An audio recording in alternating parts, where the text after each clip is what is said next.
Hello, ഇവിടെ നിന്ന് വെട്ടി വിഴിയിക്കോ. അരമണിക്കൂറെന്നും പറഞ്ഞ് എന്റെ കുഞ്ഞിന്റെ അമ്മയെ വിളിച്ചോണ്ട് പോയിട്ടേ നേരം കുറയായി. ഇറക്കി വിട്.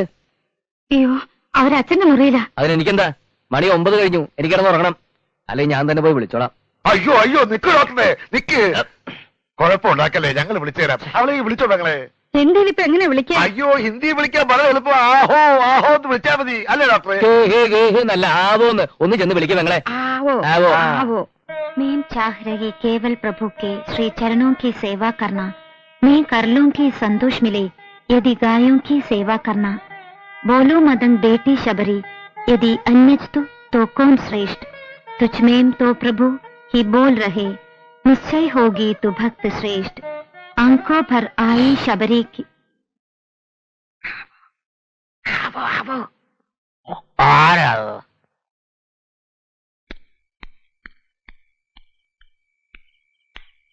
അളിയാ, ഇതെങ്ങോട്ടാ? മോളിലെ മുറിയിലേക്കാ. ഡോക്ടർ ഇങ്ങോട്ട് താമസം മാറ്റുക. ഇതെന്റെ ഐഡിയ. മായയുടെ മുറി ഏതായാലും ഒഴിഞ്ഞു കിടക്കല്ലേ. അച്ഛനാണെങ്കിൽ എപ്പോഴും മായ മായ എന്ന് വിളിച്ചോണ്ടിരിക്കുക.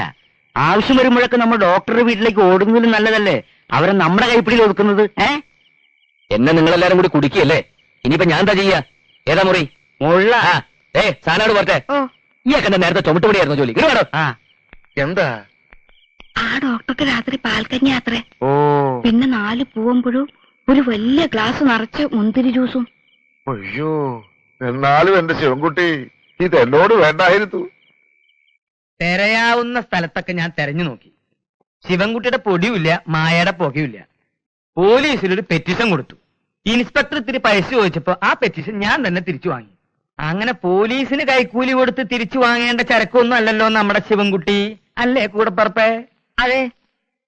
ഇവിടത്തെ കാര്യങ്ങളൊക്കെ എങ്ങനെയുണ്ട്? ഒരുവിധം സുഖമായിട്ട് പോകുന്നുണ്ട്. പിന്നെ ആ ഡോക്ടറും ഭാര്യയും കുഞ്ഞും താമസം ഇങ്ങോട്ട് മാറ്റി. ഞങ്ങളൊക്കെ പട്ടിണിയില്ല. ഓരോ ദിവസത്തെ ചെലവ് കാണുമ്പോ കണ്ണില് വെള്ളം നിറയും. അച്ഛന് ഒരു സംശയവും ഇല്ല. ചറവറാന്ന് അവളോട് സംസാരിക്കുന്ന കാണാം. അതിന് അവക്കെന്ത് മനസ്സിലാവാനാ? അതിന് മലയാളം അറിയോ? അളിയോ, ഞാൻ ആ കുട്ടിയോട് സുഖമാണെന്ന് ചോദിച്ചു. എടുത്ത വഴിക്ക് അവളെ അച്ഛാന്ന് പറഞ്ഞു. അച്ഛന് വിളിച്ചപ്പോ പിന്നെ ഞാൻ ഒന്നും മിണ്ടാൻ. പിന്നെ അച്ഛൻ അവളോട് വക്കീലിനെ വിളിക്കാൻ പറയണത് കേട്ടു. ഏത് വക്കീല്? അവള് തന്നെ വക്കീല്. വേറെ ഏത് വക്കീല്?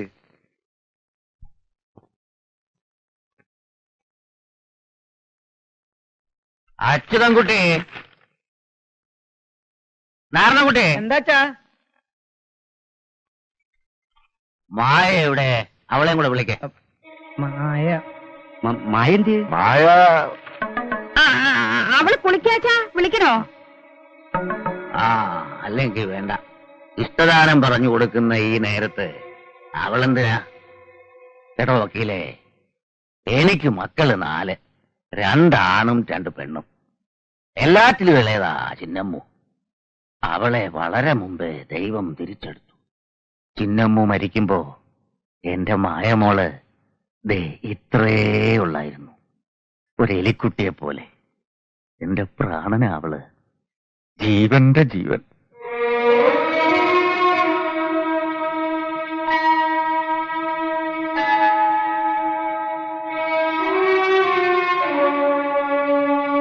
അവളൊന്ന് കരഞ്ഞാ മതി, എന്റെ പ്രാണൻ മുറുകും.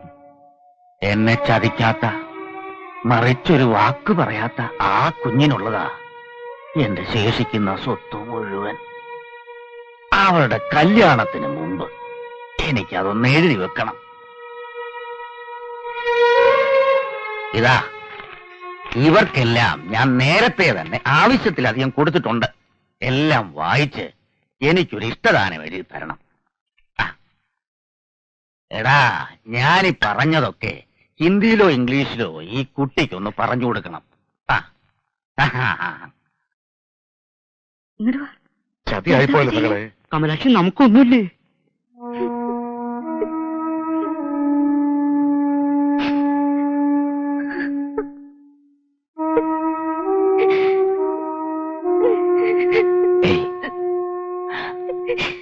ഡോക്ടറെ, ഒരു കാര്യം പറഞ്ഞോട്ടെ. ചോറ്റാനിക്കര പേടാപ്പി കേസ്റ്റേ തോട്ടം അച്യുതൻകുട്ടി എഴുതി രജിസ്ട്രേഷൻ കൊടുക്ക്. ഇതിന്റെ അപ്പുറത്ത് കിടക്കണ വയല് തോട് ഫുള്ളായിട്ട് ഡോക്ടറെ, എനിക്ക് ഇംഗ്ലീഷ് ഹിന്ദി ഒന്നും അറിയില്ല. അച്ഛന് തലയ്ക്ക് നല്ല സുഖമില്ല. ഈ കുട്ടിക്കാണെങ്കിൽ അച്ഛൻ പറഞ്ഞോട്ട് മനസ്സിലായിട്ടും ഇല്ല. ഇഷ്ടദാനത്തിൽ ഇപ്പൊ എന്താ എഴുതി വെച്ചിരിക്കണമെന്ന് അച്ഛൻ അറിയാനൊന്നും പോണില്ല. വടക്കേ വയലും കളപ്പുരയും എനിക്ക് തരാന്ന് അച്ഛൻ പണ്ടേ പറഞ്ഞിട്ടുള്ളതാ. നമ്മൾ തമ്മിൽ ഒരു ചെറിയ അഡ്ജസ്റ്റ്മെന്റ്. ചോറ്റാനിക്കര അച്ഛനൊരു തോട്ടമുണ്ട്. മായക്കൊന്നും നോക്കി നടത്താനാവില്ല. ഡോക്ടർ പറഞ്ഞാൽ ഭാര്യ അത് എന്റെ പേരിൽ എഴുതി വെക്കും. എന്ത് കമ്മീഷൻ വേണമെന്ന് പറഞ്ഞാ മതി.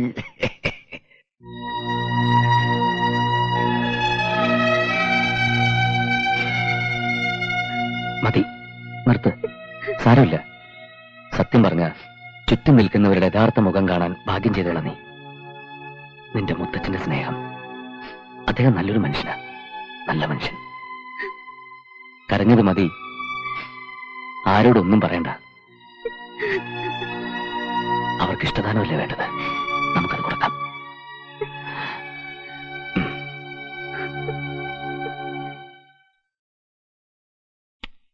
അമ്മയ്യേ, ചിക്കൻ ലാവോ? ഇങ്ങനെ കോഴിയെ തിന്നാൻ ഇവൻ ആരാ? കുറുക്കനോ? ചാബോല ഒന്നും പറഞ്ഞില്ല പരമാനന്ദജി. നല്ല നാടൻ കോഴിയാണ്. നാണമില്ലാതെ ഞണ്ണം പറഞ്ഞതാടാ കാലാ. ബോല ബോല മേഡം. ഓ, ഇതിനാടി രാജയോഗം എന്നൊക്കെ പറയുന്നത്. നമ്മളെ സഹായിക്കാൻ ദൈവം ശിവൻകുട്ടിയുടെ രൂപത്തിൽ വന്നതാ. അവനില്ലായിരുന്നെങ്കിൽ ഞാൻ ഈ കട്ടിൽ ഇങ്ങനെ നീണ്ടു നിവർന്ന് കിടക്കായിരുന്നോ? ശിവൻകുട്ടിയേട്ടൻ എവിടെയായിരിക്കും പോയിട്ടുണ്ടാവുക? ഇവിടത്തെ വെള്ളം തീർന്നപ്പോ വെള്ളമുള്ള വേറെ സ്ഥലം നോക്കി പോയി കാണും. അവന്റെ കാര്യത്തിലല്ല, അവന്റെ കൂടെ ചാടിപ്പോയ പെണ്ണിന്റെ കാര്യം ഓർത്തിട്ട് എനിക്ക് സങ്കടം. മിക്കവാറും അവൾ അവനെ ഇതിനകം ഉപേക്ഷിച്ച് കാണും. രാത്രി എന്താ കഴിച്ചത്? ഞാനിപ്പൊ പാൽക്കഞ്ഞിയും പഴവും ജ്യൂസൊക്കെ അല്ലേ കഴിക്കുന്നത് മോളെ. ഇതൊക്കെ എപ്പോഴാ കഴിക്കാൻ തുടങ്ങിയത്? നീ നോക്കിക്കോ, ഈ ഡോക്ടർ ഇവിടെ കൊലക്ക് കൊലക്കാൻ പോവല്ലേ. ഇതാണ് വീട്.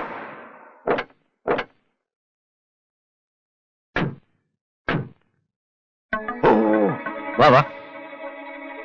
നാരായണകുട്ടി ഓടി വാടാ. നാരായണകുട്ടി ആകെ പ്രശ്നമായടാ. അമേരിക്കന്തോ ഇംഗ്ലണ്ടിൽ ഒരു സേതുവാദവരെ കൊണ്ട് ഗോവിന്ദക്കുട്ടി മായ പെണ്ണ് കാണാൻ വരുന്നു. കുടുങ്ങി കുടുങ്ങി, നമ്മൾ കുടുങ്ങി. എന്റെ ഈശ്വര, ഇപ്പൊ എന്താ ചെയ്യാ? നിങ്ങൾ എന്തെങ്കിലും ചെയ്യ, എനിക്കൊന്നും അറിയാൻ മേല. അയ്യോ, ഞാൻ എവിടെങ്കിലും പോയി ഒളിക്കാൻ പോവാ.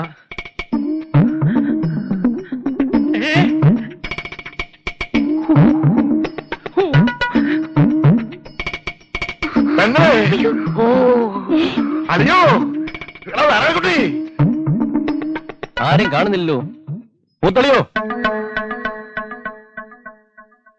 മൂത്തളിന് ഇഷ്ടപ്പെട്ട ഒരു കാര്യം പറഞ്ഞ അത് ഈ ഗോവിന്ദൻകുട്ടി സാധിപ്പിച്ചു തരും.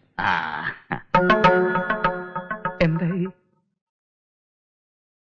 സേതു മാധവനും മായയും പരസ്പരം ഒന്ന് കാണട്ടെ. ആകെ ഒരാഴ്ചത്തെ ലീവേ ഉള്ളൂ. അതാ പെട്ടെന്ന് വന്ന്. ഇഷ്ടപ്പെട്ട് കഴിഞ്ഞാ പിന്നെ വെച്ച് നീട്ടണ്ട. കല്യാണം വേഗം നടത്തണം. മായ ഏതായാലും ഞാൻ ഇനി ബോംബെക്കൊന്നും അയക്കാൻ ഉദ്ദേശിക്കുന്നില്ല. അയ്യോ, അതൊന്നും പറ്റില്ല. ബോംബെയിൽ എന്റെ ഒരു സിസ്റ്റർ ഉണ്ട്. കല്യാണം കഴിഞ്ഞാൽ അവിടെ ഒന്ന് പോണ്ടി വരും. അതൊക്കെ പോവാന്നേ. സോറി, തൽക്കാലം ഞാൻ എന്റെ ഭാര്യയെ കെട്ടിച്ചുവിടാൻ ഉദ്ദേശിക്കുന്നില്ല. എതിര് പറയരുത്. ഞങ്ങൾ കൂട്ടത്തോടെ ആത്മഹത്യ അതും നല്ലത്. അച്ഛൻ ഞങ്ങളെ പുഴുങ്ങും ഡോക്ടറെ. പുഴുങ്ങിക്കോട്ടെ. സാറിന്റെ കാല് ഞങ്ങൾ കാല് വരെയും പിടിച്ചോ, പക്ഷെ ഭാര്യയെ കെട്ടിച്ചേരാൻ പറ്റില്ല. വെറുതെ അവിടം വരെ വന്ന ഇംഗ്ലണ്ടുകാരനെ ഒന്ന് കണ്ടാ മതി സഹോദര. എന്നാ പിന്നെ നിങ്ങൾക്ക് പോയിന്ന് കണ്ടൂടെ സഹോദരി? അയാൾക്ക് ഇഷ്ടപ്പെട്ടു എന്ന് വെച്ചാൽ ഇവിടെ നിന്ന് രക്ഷപ്പെടാലോ. ഞങ്ങൾ എന്ത് വേണമെങ്കിലും തരാം. ഈ ഒരു സഹായം കൂടി ഡോക്ടറെ ഞങ്ങൾക്ക് ചെയ്തു തരാം. ഇല്ലെങ്കിൽ ഞാൻ ഈ പിടി വിടും. സഹോദരി ആവോ ആവോ, കാല് പിടിക്കാൻ സഹോദരി ആവോ.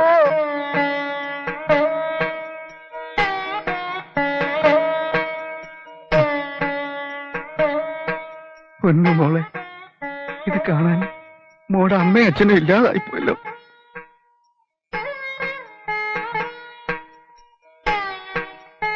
ചെല്ല് മോള് ചെല്ല്.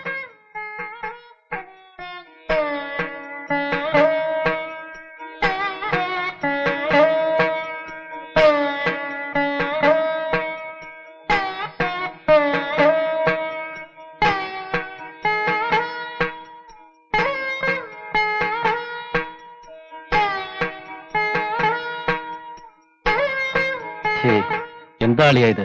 ഇതൊക്കെ കണ്ടുകൊണ്ട് ചിന്നമ്മൂന്റെ ആത്മാവ് സന്തോഷിക്കുന്നുണ്ടാവില്ലേ? ആത്മാവല്ല, ഇതൊക്കെ കണ്ടോണ്ട് പുറത്തൊരു ഡോക്ടർ വന്ന് കയറും പൊട്ടിച്ച് നിൽക്കുന്നുണ്ട്. അയാളങ്ങനെ ഇങ്ങോട്ട് കയറി വരുമെന്ന് എന്റെ പേടി. അവിടെ എന്താ നടക്കണേ? ഓ, പെണ്ണ് കാണാൻ പോയിട്ട് ഒരു മുൻപരിചയമില്ല. ഇതെന്റെ ആദ്യത്തെ അനുഭവമാണ്. മായക്ക് എന്നെ ഇഷ്ടായോ? സത്യത്തിൽ ഗോവിന്ദൻകുട്ടി ചേട്ടൻ പറഞ്ഞു കേട്ടപ്പോ മായ അത്രയും സുന്ദരിയാണെന്ന് ഞാൻ വിചാരിച്ചില്ല. കഴിഞ്ഞ ആഴ്ച ന്യൂയോർക്കിൽ ഒരു പുഞ്ചിരി മത്സരം ഉണ്ടായിരുന്നു. അന്ന് അവിടെ മായ ഉണ്ടായിരുന്നെങ്കിൽ 1ാം സമ്മാനം ഞാൻ അടിച്ചേനെ. സാരമില്ല, അടുത്ത മത്സരം നവംബറിലാണ്. അതിനു മുമ്പ് കല്യാണം കഴിഞ്ഞ് നമ്മളങ്ങ് എത്തുമല്ലോ.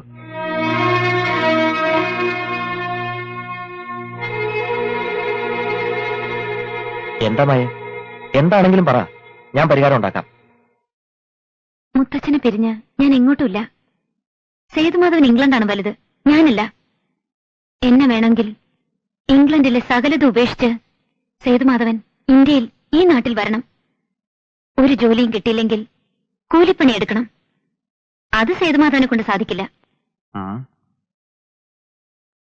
സാധിക്കും. മായയ്ക്ക് വേണ്ടി ഇംഗ്ലണ്ടല്ല, സകലതും ഞാൻ ഉപേക്ഷിക്കും.